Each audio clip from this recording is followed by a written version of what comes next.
Olá, seja bem-vinda, seja bem-vindo. Terça-feira, 19 de outubro de 2021. Começa agora o Câmara Notícia ao vivo, 12:04. E para participar, é só enviar uma mensagem para o nosso WhatsApp, que já está aqui embaixo da sua tela. 19 é o nosso DDD 97829-3776. 19 é o DDD 97829-3776. Lembrando sempre que você tem a opção de enviar uma mensagem através do nosso QR Code.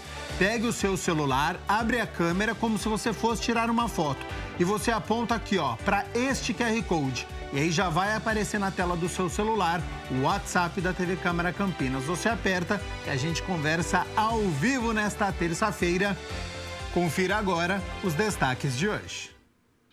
Na 21ª reunião ordinária, vereadores aprovam projeto de lei do vereador Permínio Monteiro para a instalação de placas em patrimônios históricos. O vereador Otto Alejandro é o presidente da Frente Parlamentar em Defesa do Desenvolvimento do Distrito do Ouro Verde. Comissão Especial de Estudos da APA Campinas se reúne e debate a preservação ambiental do município. E o quadro De Olho na Educação aborda a Olimpíada Nacional em História do Brasil. E tem esporte também aqui no Câmara Notícia, já que o Vôlei Renata conquistou o bicampeonato no Campeonato Paulista, mas já a gente fala sobre este assunto, porque olha só, o aeroporto de Viracopos está com pontos de coleta voluntária de lixo eletrônico para ter o destino correto para a reciclagem. Até porque este material tem um alto poder contaminante para a natureza e para a nossa saúde. Então, para falar sobre esta ação, os cuidados, eu aciono o nosso repórter Michel Amorim, que está no aeroporto e tem mais informações. Olá, Michel, seja bem-vindo e boa tarde. Olá, Gabriel, boa tarde para você de casa. Exatamente, estamos hoje aqui no Aeroporto Internacional de Viracopos para falar sobre essa coleta de lixo eletrônico, que ela é muito contaminante e prejudicial para o meio ambiente. E aí, eu vou conversar com o Moisés, ele que é coordenador aqui de meio ambiente do Aeroporto Internacional de Viracopos. Moisés, explica para a gente como está funcionando a campanha aqui de coleta no aeroporto. Perfeito, Michel. Boa tarde a todos os telespectadores da TV Câmara. A gente iniciou a campanha aqui no aeroporto de Viracopos no dia 14 de outubro. Ela vai acontecer entre 14 e 29 de outubro, mais ou menos aí 2 semanas. E a gente disponibilizou pontos de entrega voluntário para que o público em geral faça a destinação e o descarte adequado desse tipo de resíduo. Nesse primeiro momento, então, o público destinado são os usuários e a comunidade aeroportuária? Isso, perfeito. A gente disponibilizou 4 pontos. Desses 4 pontos, a gente conseguiu dividir aí um pouco para o público, os passageiros que estarão utilizando a infraestrutura do aeroporto nesses dias, nesse período. E também para a comunidade aeroportuária, que aí abrange funcionários, prestadores de serviços, os cessionários, que são as empresas que locam áreas aqui no aeroporto. Enfim, a ideia da campanha é abraçar todos que estejam transitando no aeroporto nesse período. E qual é a percepção do aeroporto, né? Desde então, do dia 14 até o momento, o aeroporto já percebeu que as pessoas estão aderindo o descarte correto desse lixo eletrônico? Legal, a gente vem percebendo a mobilização, a gente está mais próximo dos colaboradores, então a gente percebe uma mobilização, eu vou abrir minha gaveta, tirar esse lixo eletrônico que estava lá guardadinho e vou trazer, porque eu sei que vai ser dada a destinação adequada para esse material. Em relação aos passageiros, a gente vem acompanhando também. A gente vai até reforçar para que os passageiros que estejam aqui nesse período tragam seu resíduo eletrônico, descarte da forma adequada. A concessionária Aeroportos Brasil Viracopos abriu essa possibilidade para que o público utilize esse recurso, para que a gente consiga dar uma destinação adequada para esse tipo de resíduo, né, Michel? Até o final do mês, então, existe aí uma estimativa, uma aproximação de quanto o aeroporto deve coletar? A ideia, com os 4 pontos, se a gente conseguir coletar algo em torno de uma tonelada de lixo eletrônico seria um número interessante para a gente trabalhar com essa campanha. Ok, Moisés, muito obrigado pela entrevista.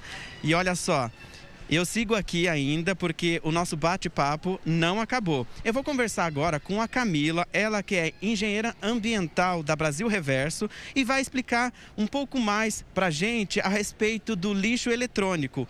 O lixo eletrônico, o porquê que ele é tão prejudicial para o meio ambiente?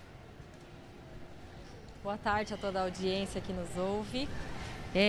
O lixo eletrônico, quando descartado incorretamente, traz inúmeros malefícios. E um dado que nos preocupa é que menos de 3% de tudo que é produzido chega até o local correto de descarte. Com isso, ele acaba sendo descartado em aterros, em encostas de rios, e isso acaba poluindo muito as nossas águas, que muitas vezes são fontes de abastecimento, polui muito os solos, e isso traz inúmeras doenças a longo prazo quando da exposição a esses metais pesados que são encontrados em todos os materiais que têm uma certa eletricidade envolvida. Camila, agora a gente tem uma pergunta de lá do estúdio. O nosso apresentador Gabriel Castro vai fazer uma pergunta para você. Tá certo, então, Michel Amorim. Lembrando, 19 é o nosso DDD, 978293776 é o número do nosso WhatsApp. Se você tiver alguma dúvida, pode enviar para a gente, que nós estamos ao vivo no aeroporto de Viracopos. Bom, o meu questionamento é o seguinte: os equipamentos, elétricos, eletrônicos, eles possuem, então, diversos componentes tóxicos nas estruturas e aí, se descartados de maneira incorreta, esses resíduos tóxicos podem contaminar o solo, os lençóis freáticos e aí coloca em risco, então, a saúde pública. Camila, a minha pergunta é a seguinte: nos dê exemplos, até para quem está nos acompanhando, do que pode ser descartado, quais são esses aparelhos, é aquele carregador de celular, é computador, quais são esses equipamentos que podem ser descartados? Seja bem-vinda e boa tarde mais uma vez. Boa tarde, Gabriel. Vamos lá. Basicamente, todos os equipamentos elétricos poderão ser descartados nesses pontos de entrega voluntária. A nossa principal orientação é que você descarte, que as pessoas tragam o material, esse equipamento eletrônico do jeito que ele está.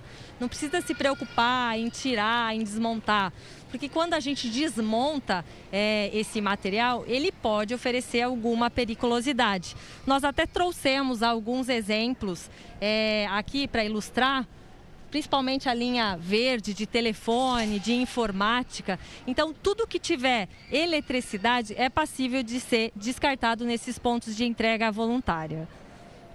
Olha só, Camila, o pessoal de casa que de repente também quer fazer o descarte da maneira correta, né? O Brasil Reverso tem uma unidade que fica em Nova Odessa, né? Aqui região de Campinas. Mas dá também, qual é o ponto mais próximo aqui de Campinas? É Nova Odessa?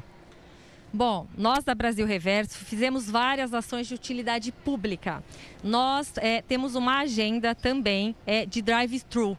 Porque com a chegada da pandemia, nós percebemos a dificuldade de ir até alguns pontos que estavam localizados dentro de empresas, dentro de shoppings. Então, nós fizemos algumas ações agora chamadas de drive-thru. A gente tem uma agenda nas nossas mídias sociais, tem as informações de onde elas ocorrem. Em todo o Brasil, nós estamos sim em Nova Odessa, mas tem pontos distribuídos ao longo do Brasil todo para fazer esse descarte.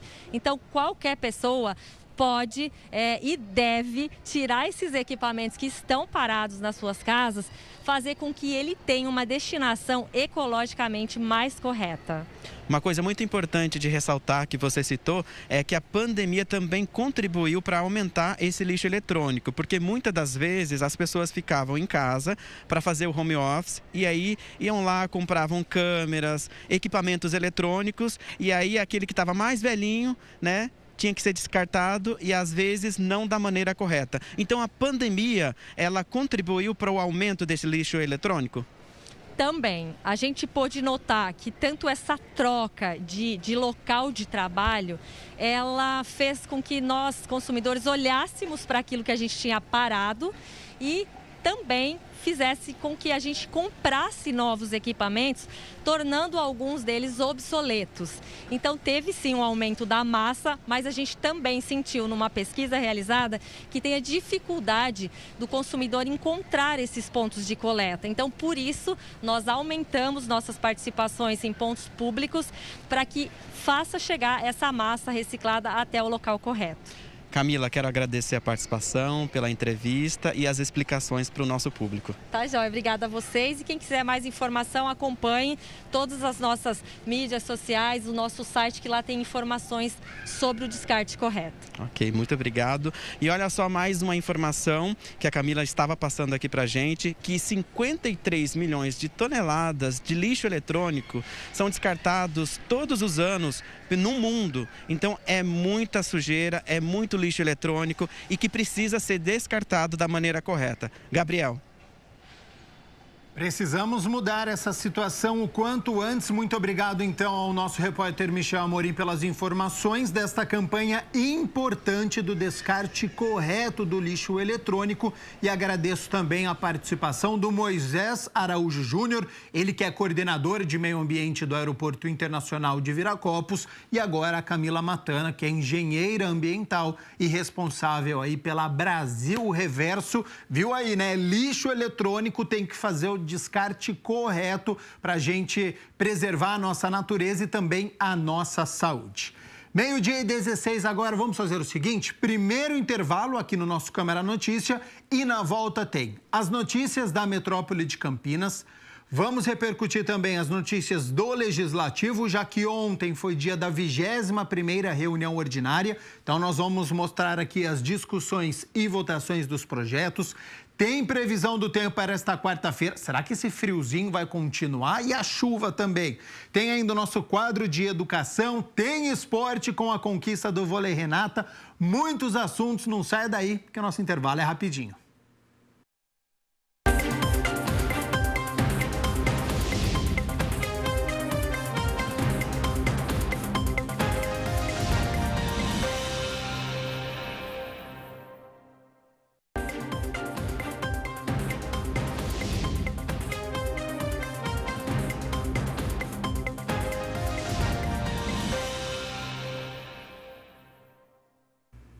Câmara Notícia de volta ao vivo nesta terça-feira, 12h20. A Mina Abreu já está aqui nos nossos estúdios e nós começamos com as notícias da metrópole de Campinas, naquela atualização diária dos casos da Covid-19 no nosso país, estado de São Paulo, região metropolitana e depois a situação de Campinas. Então, seja bem-vinda e boa tarde. Boa tarde, Gabriel. Boa tarde a você aí de casa. E de acordo com o Ministério da Saúde, o Brasil somava até esta segunda-feira, dia 18 de outubro, 21.651.910 casos da doença.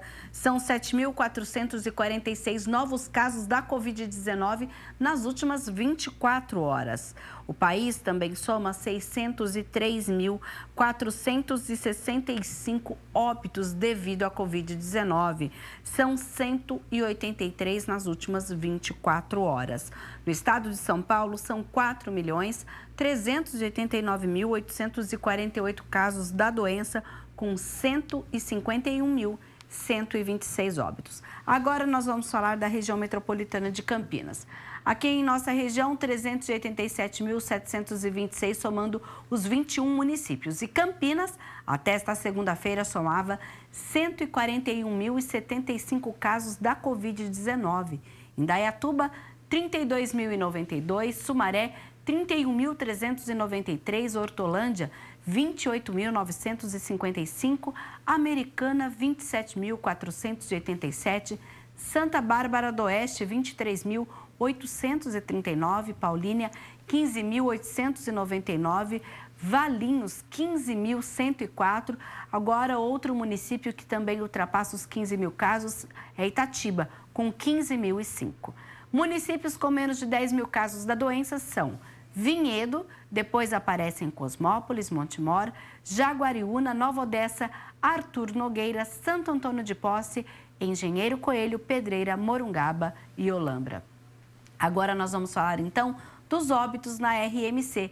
São 11.262 mortes confirmadas desde o início da pandemia. E Campinas, até esta segunda-feira, somava 4.534 óbitos. Lembrando que foram 4 óbitos registrados desde o último levantamento aqui na cidade. Sumaré, 995 mortes, Americana, 852, Santa Bárbara do Oeste, 815, Indaiatuba, 794, Hortolândia, 736, Valinhos, 404, Itatiba, 325, Paulínia, 305, Nova Odessa, 246. Na sequência, Montemor e Vinhedo aparecem ambas com 213 óbitos devido à Covid. E agora os municípios com menos de 200 óbitos são Jaguariúna, Cosmópolis, Arthur Nogueira, Pedreira, Santo Antônio de Posse, Engenheiro Coelho, Morugaba e Olambra. De acordo com esta última atualização que a Mena citou, com 4 óbitos na cidade de Campinas, 3 homens e uma mulher, 3 pessoas com comorbidades e uma sem, e 3 pessoas acima de 60 anos.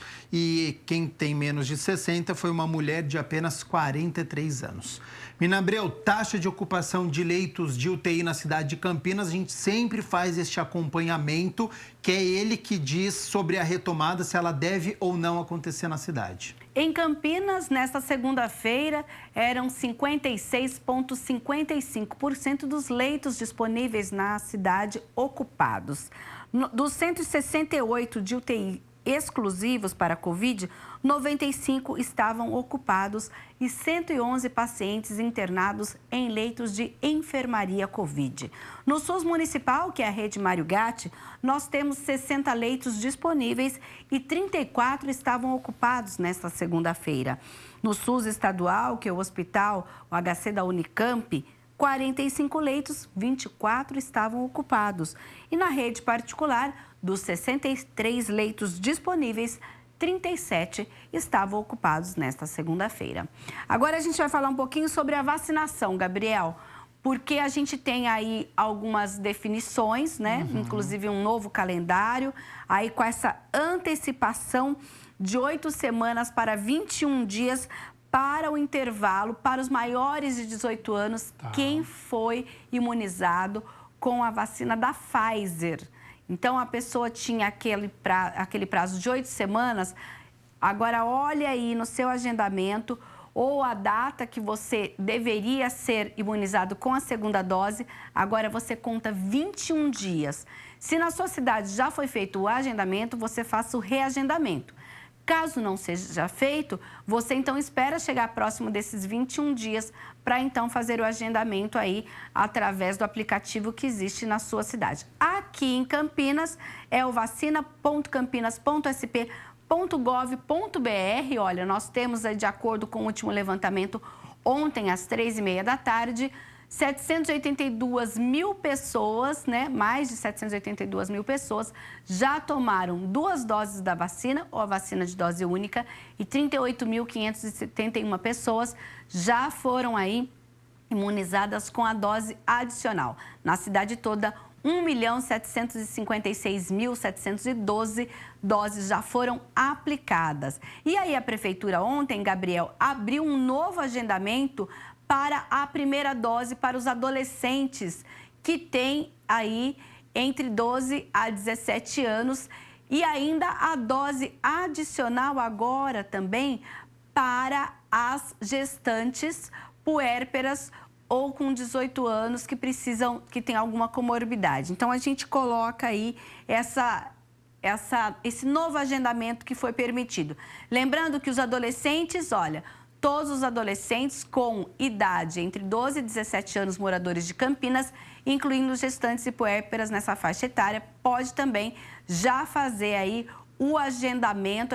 Ontem à noite mesmo, eu entrei para fazer um agendamento. Não é em todas as unidades de saúde que tem dose, porque logo que abre, nas primeiras horas, os locais mais próximos já são os primeiros que preenche toda essa lista de agendamento. Ontem à noite a gente tinha já em muitos locais que não tem mais vaga, então é preciso sempre ficar monitorando aqui em Campinas o vacina.campinas.sp.gov.br. Quero reforçar então a informação que a Mirna Abreu começou aqui as notícias da Metrópole de Campinas falando sobre vacinação. Você adulto acima dos 18 anos que já recebeu a primeira dose da vacina da Pfizer. Se no seu caderninho lá, na sua carteira de vacinação, estava escrito daqui 8 semanas, ou seja, daqui 2 meses, isso foi antecipado para 21 dias. Então, esta segunda dose da vacina você recebe depois de 21 dias que você recebeu a primeira dose. Você, adulto maior de 18 anos,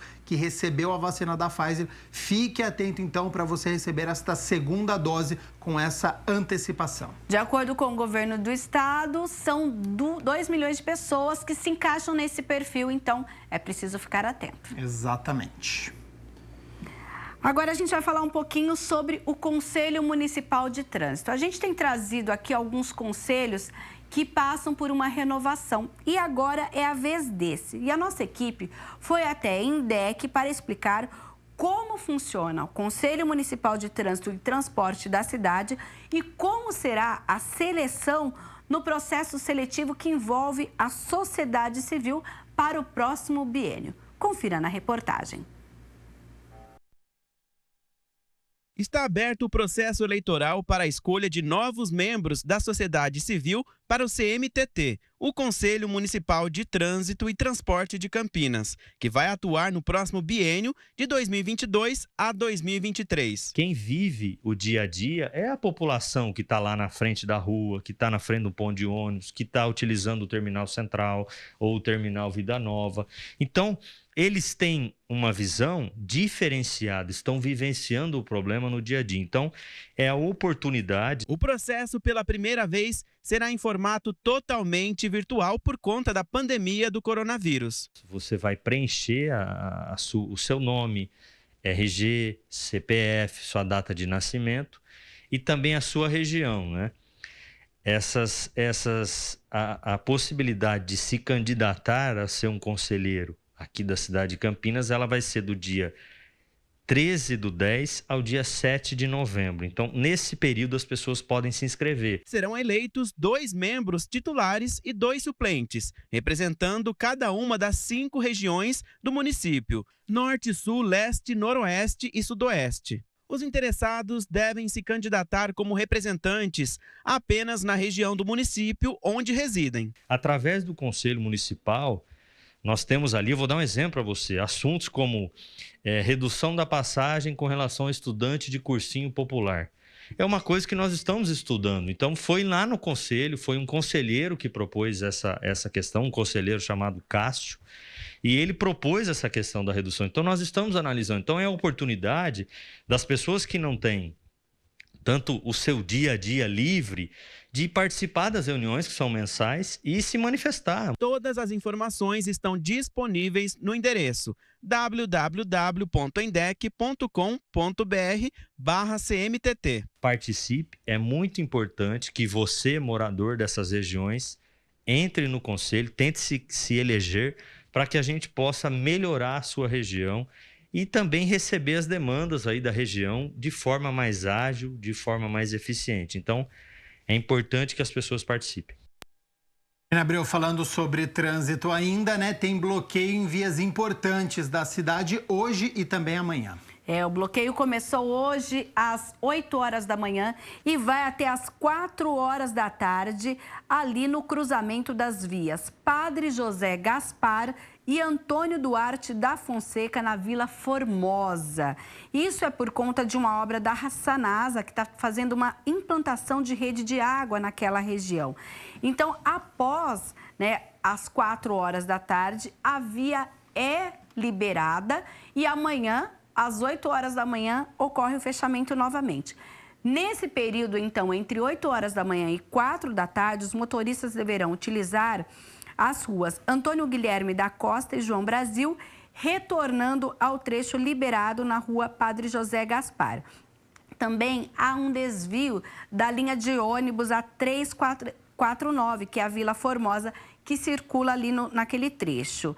Inclusive, agentes de mobilidade urbana vão sinalizar o local, estão no local, e também você pode usar o 118, que é o Fale Conosco da INDEC, para mais informações a respeito deste desvio ali na Vila Formosa. E se tem bloqueio em vias, falando sobre trânsito, tem bloqueio também no fornecimento de água nesta quarta-feira. Para quais bairros, Mirna? São bairros ali do distrito de Barão Geraldo. Ali vai acontecer um serviço de capeamento de redes. Por isso, das 8 da manhã às 5 da tarde, o loteamento Luiz Pataro, a Vila Dona Ninoca, a Vila Agostinho Pataro, o arruamento Faim José Feres, Vila São José, Vila Santa Isabel, Jardim Afife, Vila São João, parte da cidade universitária, ali perto da Praça do Coco, né, para situar mais quem conhece Barão Geraldo, vai ter então essa região toda sem água amanhã. Então a recomendação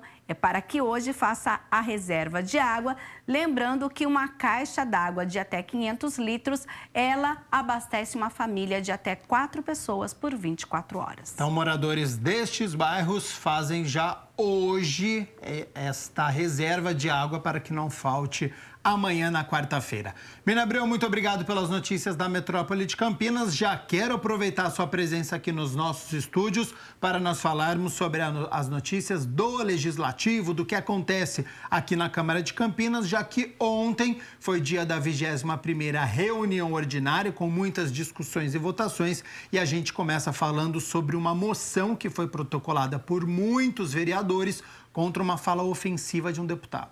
Foram 4 moções sobre o mesmo tema e olha só, diversos vereadores manifestaram indignação durante a 20ª reunião ordinária nesta segunda-feira em relação à fala do deputado estadual Frederico Dávila, do PSL, no último dia 14, lá na Alesp, na qual o parlamentar ofendeu o arcebispo Dom Orlando Brandes e o Papa Francisco.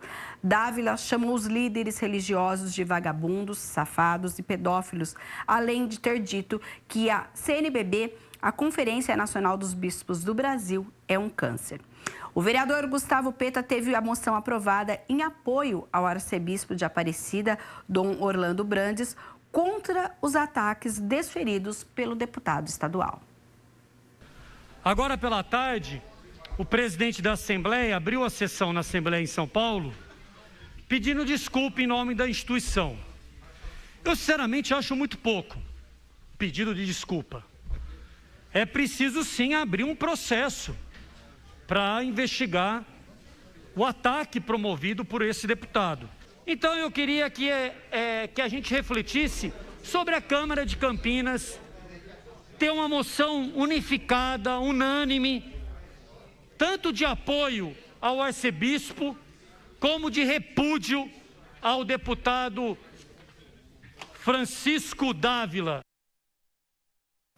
O vereador Luiz Cirilo, também autor de uma moção aprovada, destacou que a atitude do deputado foi totalmente na contramão de um homem público. Haja vista, entendo eu, que a sua fala, ele não representou grande parte dos seus eleitores.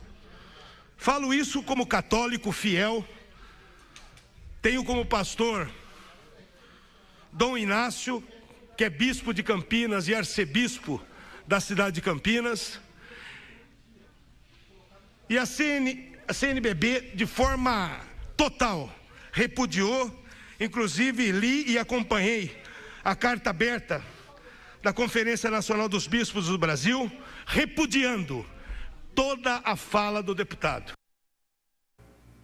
Autor também de uma moção aprovada, o vereador Jorge Schneider defendeu a apuração firme do ocorrido. Que seja apurado e que, se for o caso, se o regimento interno da Assembleia assim o disser, que seja cassado esse deputado. Porque não se faz o que ele fez. Não se faz o que ele fez em nome da política. Política suja, rasteira. Aqui eu não estou defendendo nem direita e nem esquerda, que para mim tem bandido dos dois lados. Eu defendo a verdade, eu quero a transparência. E o vereador Cecílio Santos, que também é autor de uma moção aprovada, repudiou a fala do deputado estadual. Lamento e peço que a Assembleia Legislativa apure e tome providências. Nós apresentaremos moção à casa nesse dia. Esperamos que os vereadores sejam solidários e a gente espera de um parlamentar uma postura ética, uma postura de respeito às instituições, às pessoas. Ele deve, de fato, ser um exemplo. Tem falhas, eu também o tenho, assim como todos têm, mas a fala foi organizada, foi pensada e não se pode admitir uma instituição como a Conferência Nacional dos Bispos do Brasil, que tem se pautado pela ética, pelo respeito, pela defesa da vida, ser atacada como foi.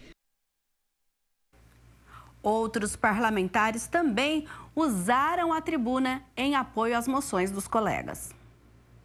Fazer minhas as palavras de repúdio à fala horrorosa do deputado bolsonarista Frederico Dávila, do PSL. Subscrevi uma moção que foi proposta pelo vereador Cecílio Santos, de repúdio a essa fala. Gente que não sabe ficar no campo das ideias, e aí ofende, fica na pessoalidade. Isso é muito triste para o país.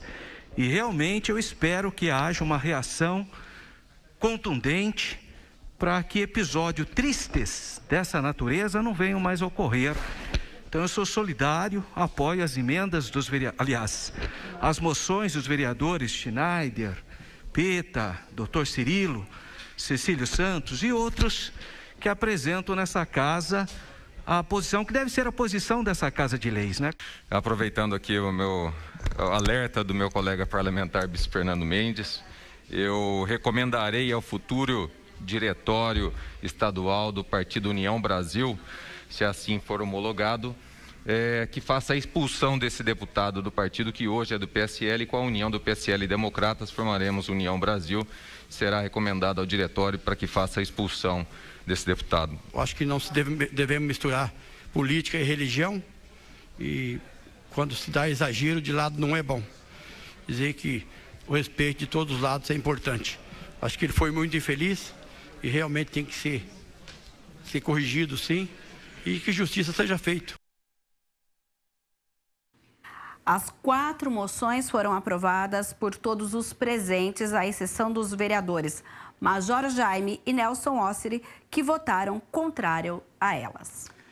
Mirna Abreu, ontem, 18 de outubro, foi Dia do Médico e teve homenagem aqui na Câmara de Campinas. Teve sim, olha só. O vereador Paulo Haddad, que é médico e dentista, lembrou deste dia importante e usou a tribuna para fazer a homenagem a este profissional, o médico.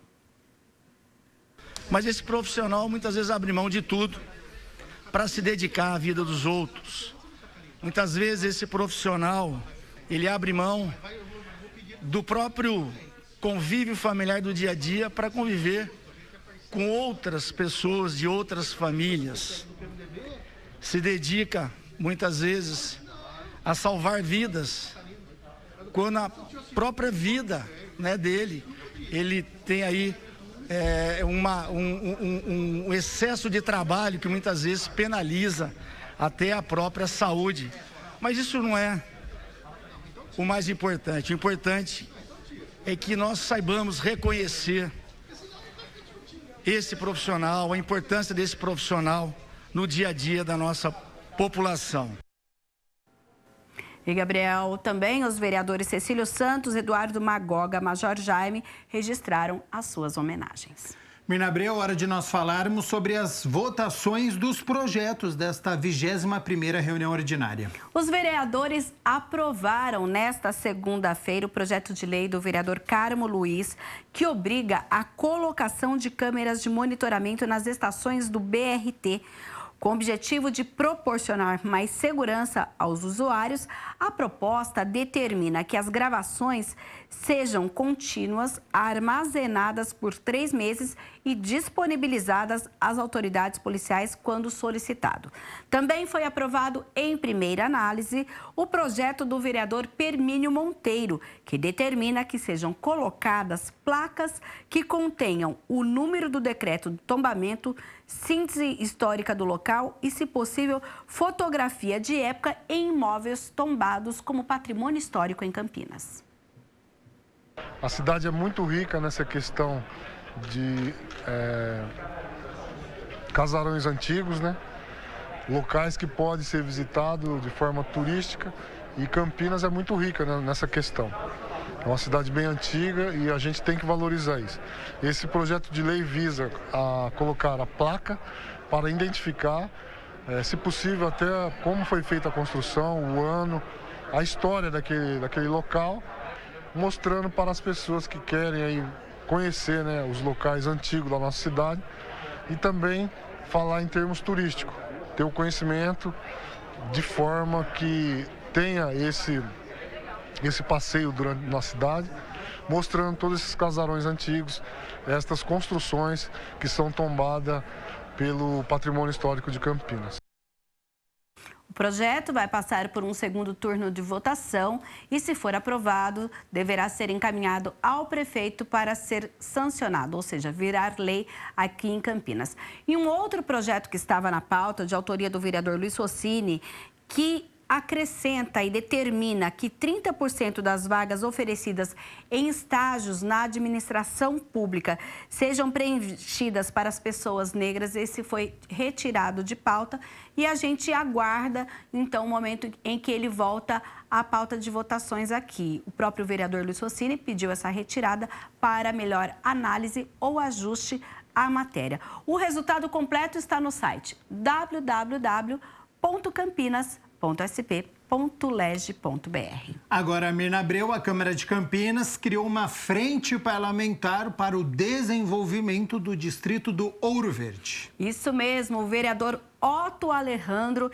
protocolou o documento solicitando essa frente parlamentar em defesa do desenvolvimento do distrito do Ouro Verde.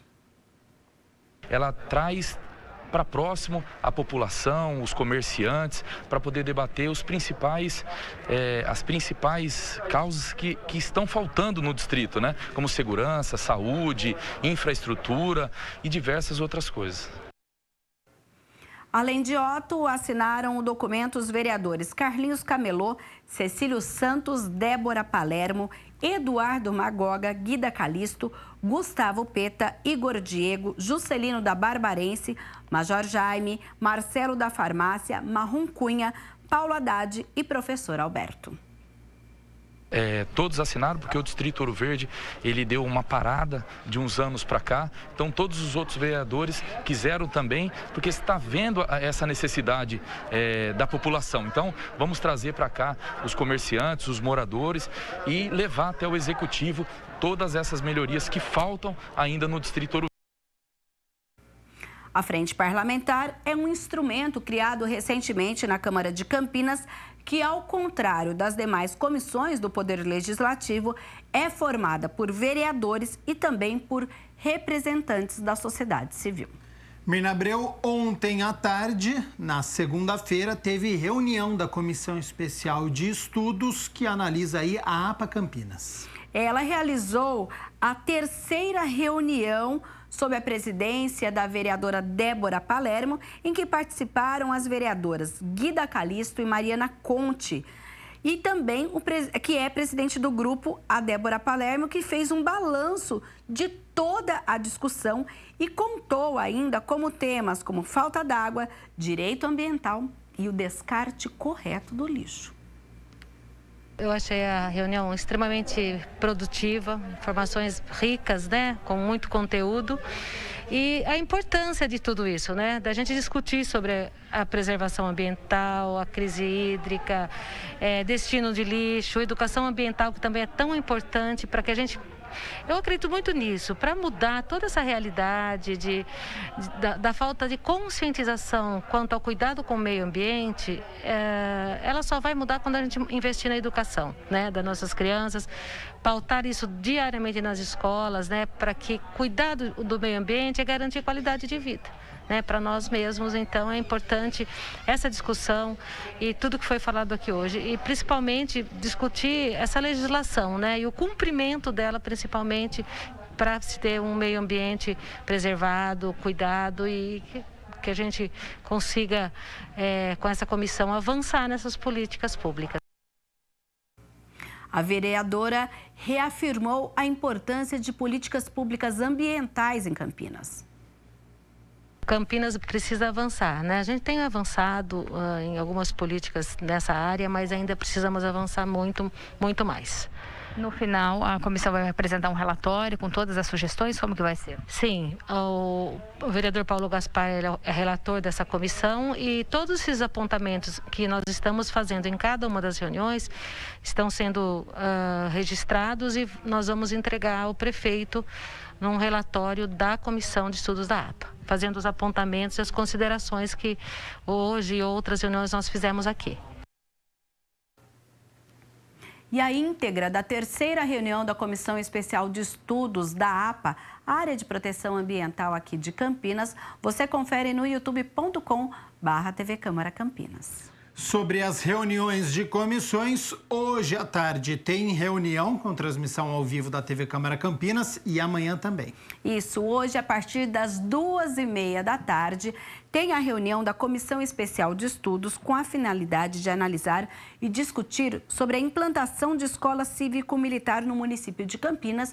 Esta comissão, que é presidida pelo vereador Major Jaime, vai se reunir com a transmissão ao vivo aqui pela gente a partir das 2h30 da tarde. E amanhã, 9h da manhã, a gente tem uma reunião extraordinária da Comissão Permanente de Educação e Esporte. Esta que é uma comissão aí que ela tem cada biênio um presidente. Neste biênio, o presidente é o vereador Gustavo Peta, também com transmissão ao vivo. Essa reunião está prevista para terminar por volta do meio-dia e só depois, então, que começa o Câmara Notícia. Então, por volta do 12h30 nesta quarta-feira, a gente chega trazendo todas as informações aqui da Metrópole de Campinas e também as notícias do Legislativo, certo, Mina Abreu? Certinho, até amanhã. Até lá.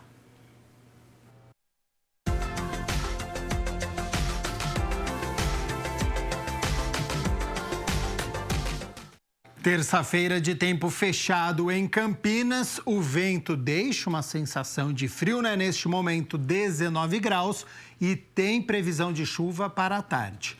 Amanhã, o sol tenta aparecer, mas a nebulosidade continua alta e segue a previsão de chuva para a tarde. E o frio, ele segue, viu? Olha só aqui na minha tela, então amanhã, quarta-feira, mesmo com a presença do sol tentando sair, no dia 20 de outubro, nós temos mínima de 13 graus e a máxima não passa dos 20 aqui na cidade de Campinas. Olha só, a Olimpíada Nacional em História do Brasil é um projeto de extensão da Universidade Estadual de Campinas, desenvolvido pelo Departamento de História por meio da participação de docentes, alunos de pós-graduação e também de graduação. Hoje você acompanha sobre esta Olimpíada no nosso quadro De Olho na Educação.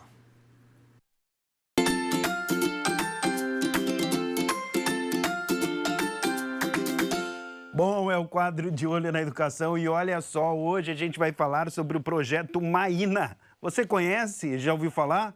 Por isso a gente vai bater um papo com o Edgar, que vai explicar direitinho. Tudo bem, Edgar? Tudo jóia. Então tá bom. Bom, o pessoal tá em casa, me ouviu falando Maína, falou, puxa vida, o que será que é esse projeto? Gostaria de saber mais informações, então manda ver, Edgar. Opa! Você que é o fundador do projeto, né? Oi? Você que é o fundador do projeto. Isso, na verdade, o projeto é da Livre Arte Editora, né? Perfeito. Fundei junto com uma sócia no meio da pandemia. Puxa vida! Então assim, quando a gente dá para ser doido, não dá para ser pela metade, né? Tem que ser de uma vez, né? Exatamente. Então, eu lancei o meu livro na época e, junto com o meu livro, fundei a editora. E aí, junto com a fundação da editora, a gente lançou esse projeto literário que é o Maína, que é um projeto literário para mulheres que gostam de escrever. Tivemos um problema, eu chamei um De Olho na Educação, entrou outro, nós vamos reposicionar então para o nosso repórter, o nosso André Aranha, falar sobre a Olimpíada Nacional de História, um trabalho muito bacana que acontece na Unicamp e foi uma entrevista que nós vamos acompanhar a partir de agora neste De Olho na Educação.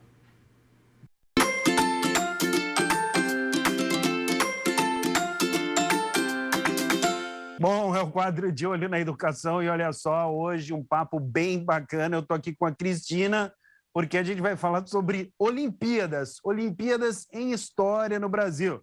Então, quer dizer, a gente sempre ouve muita gente falando sobre Olimpíadas de Matemática e tal.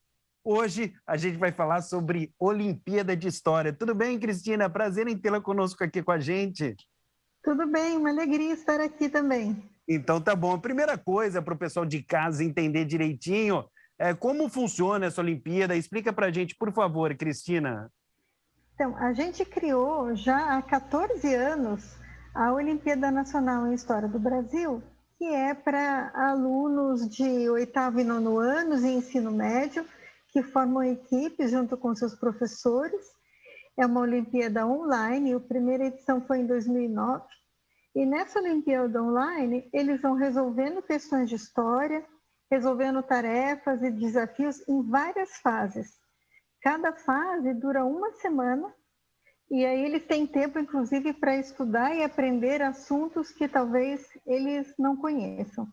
A Olimpíada de História é um pouquinho diferente das Olimpíadas tradicionais, que são uma prova aplicada, com data e horário certo, em que eles têm que mostrar o conhecimento que eles já têm. A Olimpíada de História tem a proposta de ser uma Olimpíada de aprendizagem.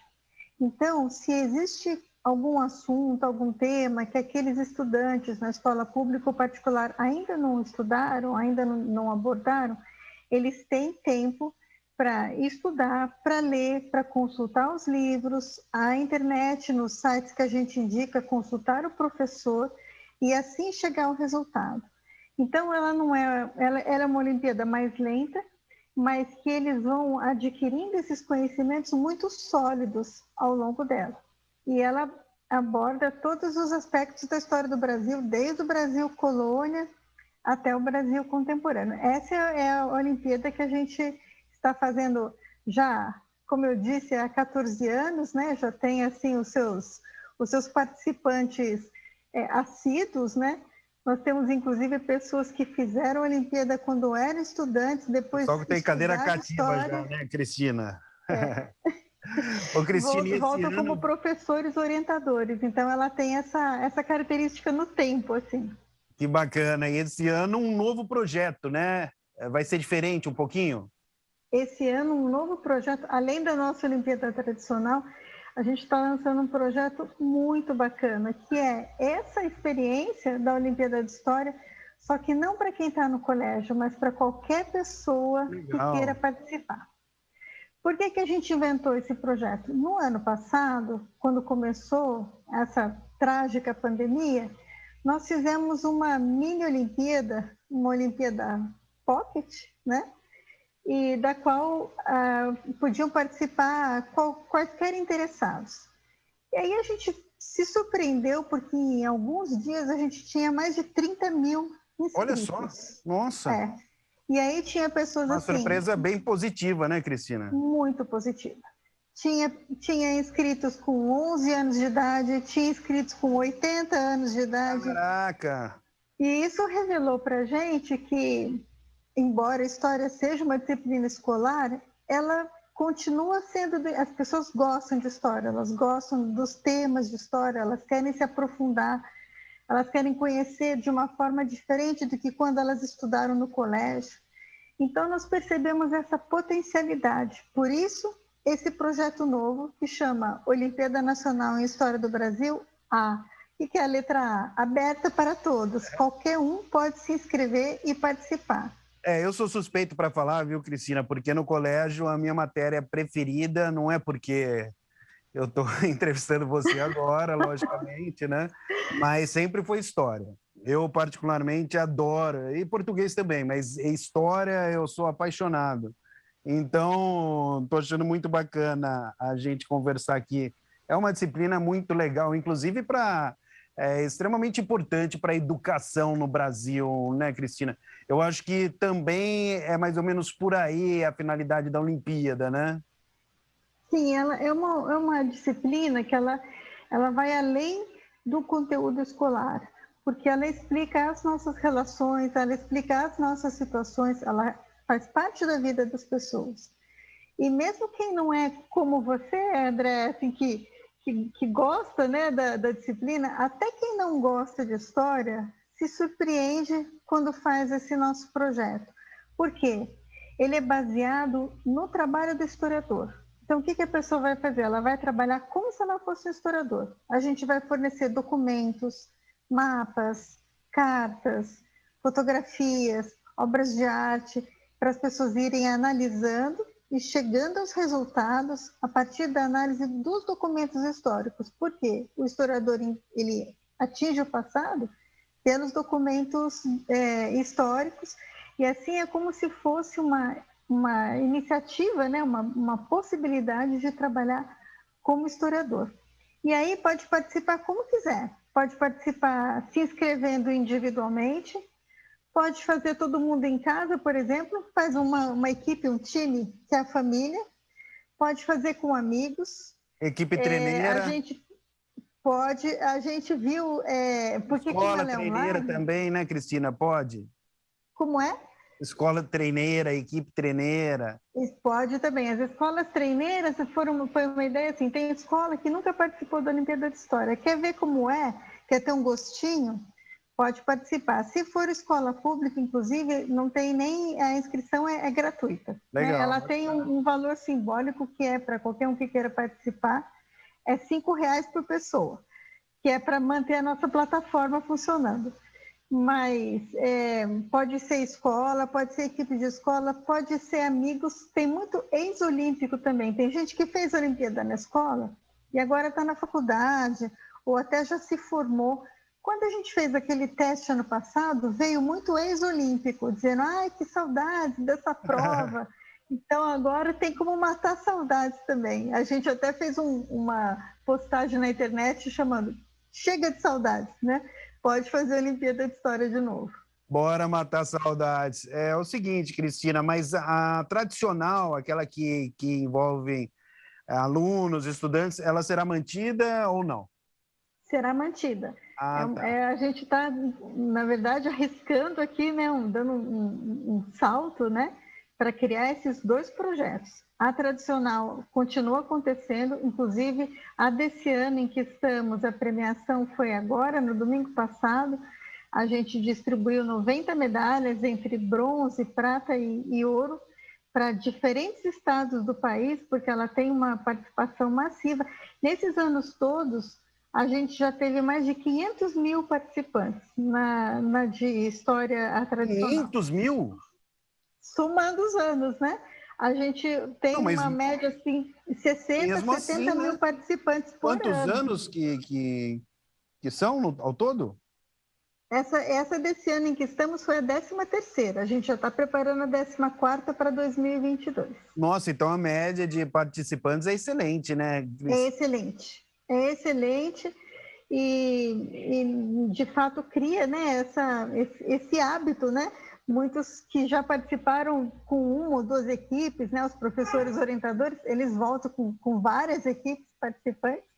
Então, a gente tem essa nossa tradição já estabelecida. E aí, o que a gente falou? Bom, e como é que faz quem não está mais na escola? A gente começou a perceber que o que tem de pai e mãe que acompanha a prova, que escreve para a gente dizendo, eu adorei essa questão e etc. Então, a gente falou assim, vamos fazer uma para pai, mãe, avô, curiosos. Faz uma equipe aí da TV Câmara também para participar, por que não? Não, sem dúvida. Vou falar para o pessoal. O Gabriel Castro, inclusive, está aqui no estúdio acompanhando a gente.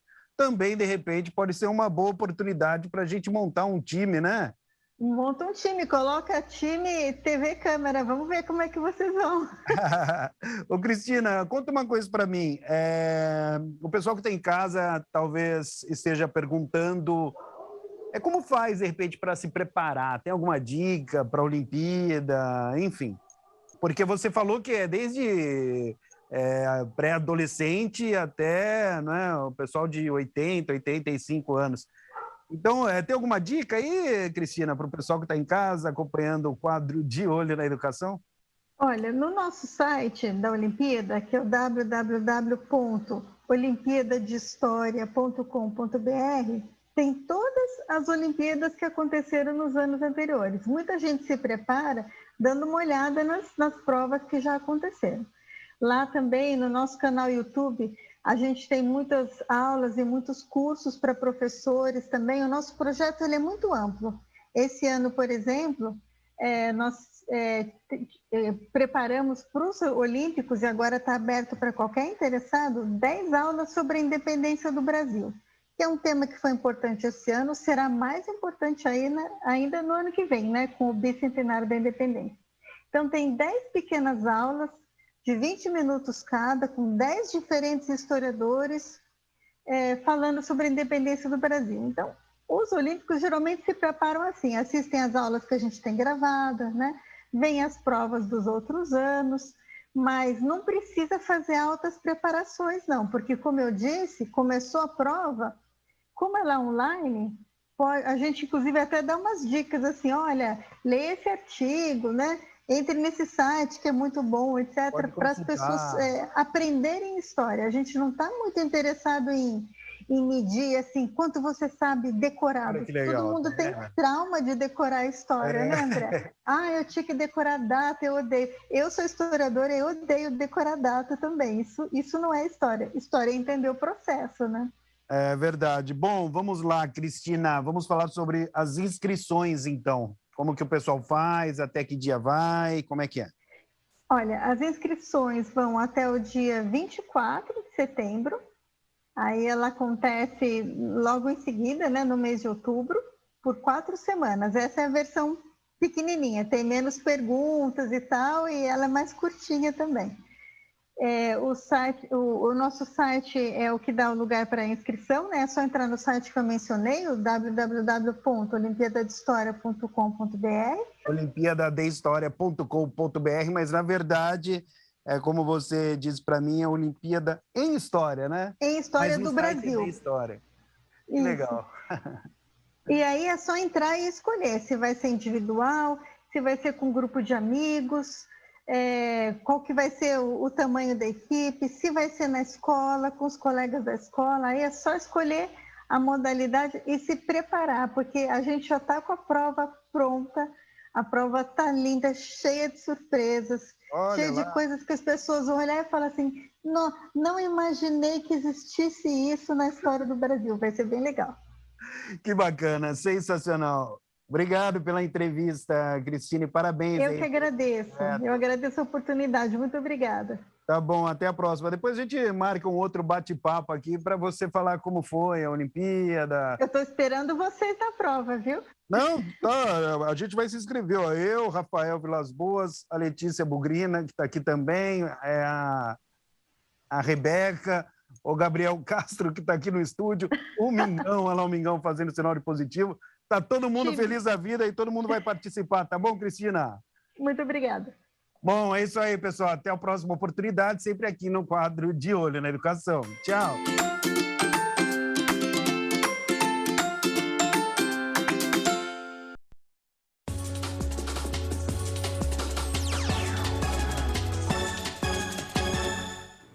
Só antes de falarmos sobre esporte, eu topo este desafio, viu, André Aranha? Tava acompanhando aqui, tô nesse time aí, a gente participa dessa prova aí, porque eu sempre gostei de história e sempre fui muito bem na disciplina de história, então, desafio aceito, faço parte aí do time da TV Câmara Campinas.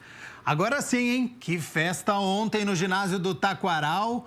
A torcida empurrou a equipe rumo ao título paulista de vôlei. Acompanhe como foi. Ontem, no ginásio do Taquaral, o Renata recebeu o Guarulhos na final do Campeonato Paulista de Vôlei. A equipe de Campinas havia perdido o primeiro jogo. Então, para conquistar o título, tinha que vencer 3 sets e mais o Golden Set, que era um set adicional até 25 pontos. E foi o que os comandados do técnico Marcos Pacheco fizeram. Primeiro set, 25-21 Campinas. Segundo set, 25-19 Campinas.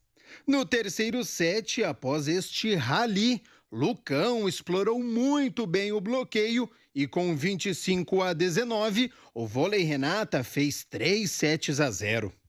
No Golden Set, a superioridade continuou.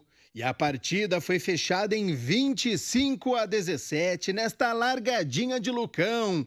Vôlei Renata, aqui de Campinas, é bicampeão paulista e pela primeira vez a equipe conquista o título no ginásio do Taquaral. Parabéns ao Fernando Maroni, André Heller, que coordenam aí este projeto, Maurício Lima também. Técnico Marcos Pacheco neste retorno aqui à cidade já conquistando o título e, claro, aos atletas que fizeram uma ótima campanha, bicampeonato consecutivo paulista, o primeiro conquistado aqui em Campinas, no ginásio do Taquaral. Então, bacana demais, a equipe vem forte, vem empolgada aí para a Superliga Masculina de Vôlei, que é o campeonato brasileiro da modalidade. O Câmara Notícia fica por aqui. Muito obrigado pela sua companhia, pela sua audiência. Lembrando que daqui a pouco, às 2h30 da tarde, então, a gente acompanha esta reunião que será comandada pelo vereador Major Jaime. Amanhã tem a reunião da Comissão de Educação e Esporte e o Câmara Notícia logo depois, por volta do 12h30. Até lá. Tchau, tchau.